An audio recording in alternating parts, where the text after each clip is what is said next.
कि अरे दुआरा पचारी चकरा ले दीदिया अरे बिगड़ला भागिया जगले दीदिया। हम चाहें कि जिनके जिनके महादेव दो दो हाथ दिए सभी लोग खड़ा करके जिनके जिनका भजन अच्छा लग रहा है ना, आइए। कि दुआरा पचारी चकरा ले दीदिया, लेकिन भजनवा के भी तब ना दीदी पहले ही से मार के धर धर के ढूंढ ले। इतना धुनवा तो पता है आदमी फेंका जी थी बाहर। कि दुआरा पचारी चकरा ले दीदिया, लेकिन दोनों हथवा उठा के अरे बिगड़ला भागिया जागा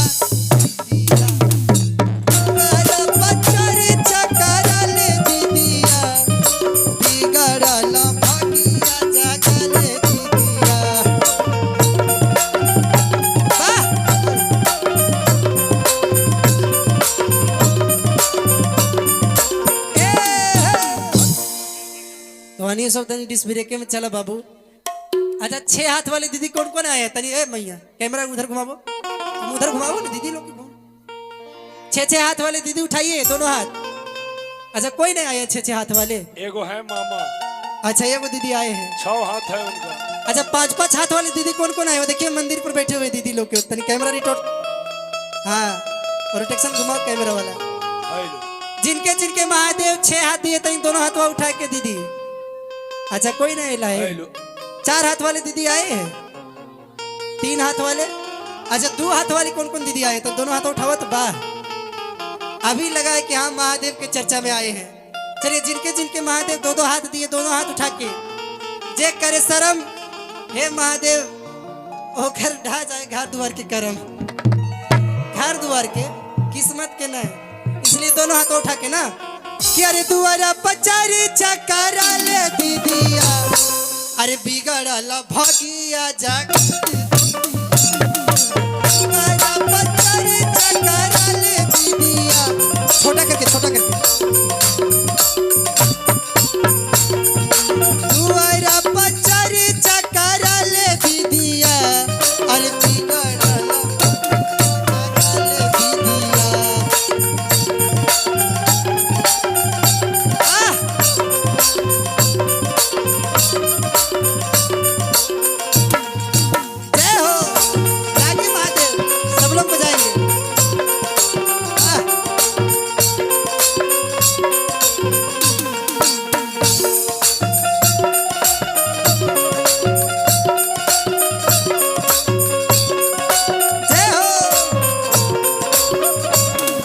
छोटा करके लो, बड़ा नहीं करना है।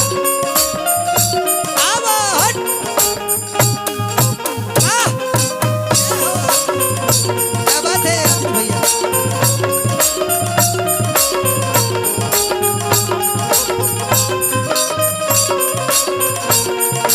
दुआरा पचारी चकरा ले दीदिया अरे बिगड़ला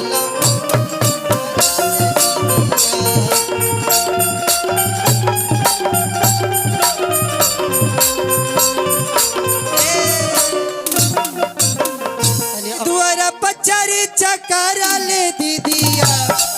ये बात कौन कहते हैं? ये बात नगीना दीदी सब कहते हैं।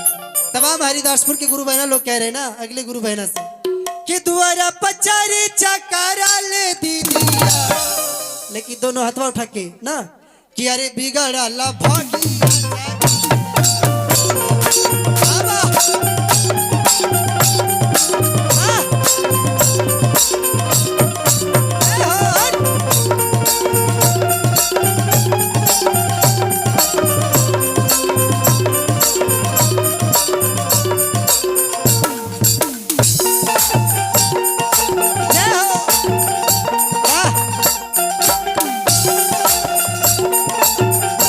जागी महादेव।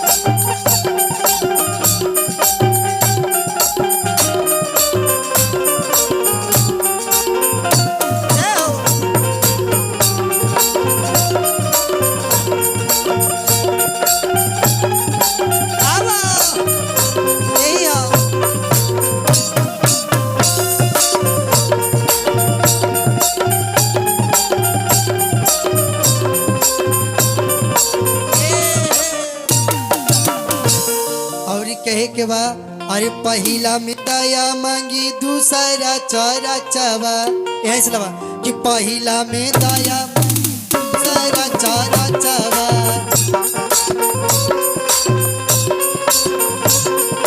पहिला में दया मांगी दूसरा चारा चावा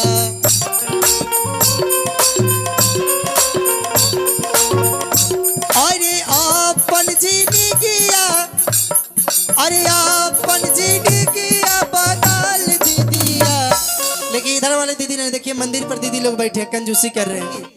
हम चाहें कि जो भी दीदी का अगर जगह नहीं मिले तो आप मंदिर के ऊपर बैठ सकते हैं, वहाँ पर जगह स्पेस है ना ढाबा, हाँ इधर भी जगह है, हाँ परेशान नहीं होना है ना। लेकिन मंदिर वाले दीदी लोग सभी लोग दोनों हाथ उठा के, एक बाबू कैमरा घुमाओ उधर, दोनों हाथ उठा के जिनके जिनके महादेव सुंदर सुंदर सा कलाई दिए हैं भाई दोनों हाथ उठा के, ठीक ना, कि पहिला में दया मांगी दूसरा चारा चावा। अरे बजाइबे ता भैया दीदी कि पहिला में दया मांगी दूसरा चारा चावा अरे तीसरा में करी परा नाम दीदिया। अरे अपन जीनी की बाजा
बहुत सुंदर। आज हरिदासपुर के तमाम गुरु बहना इतने सुंदर सा आसन महादेव की सजाई, इसके लिए दिल से धन्यवाद और कोटि कोटि नमन है दीदी। इसी तरह आप लोग भी अपने क्षेत्र, अपने गांव, अपने मोहल्ला, अपने शिवालय में महादेव की चर्चा करवाइए।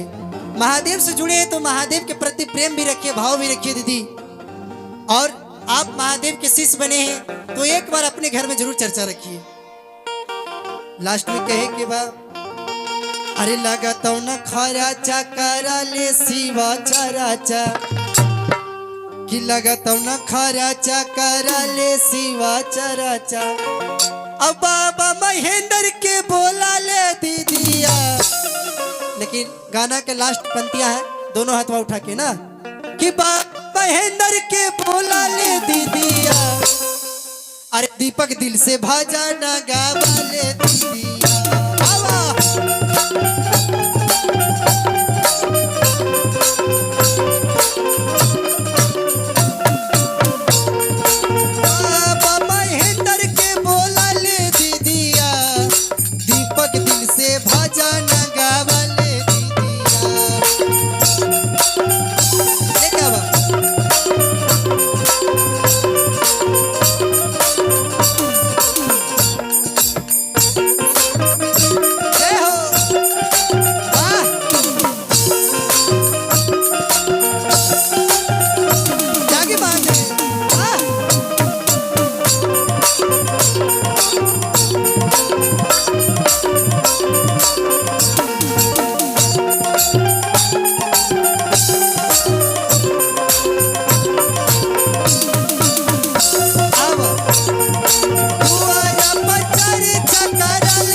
चलिए बहुत सुंदर।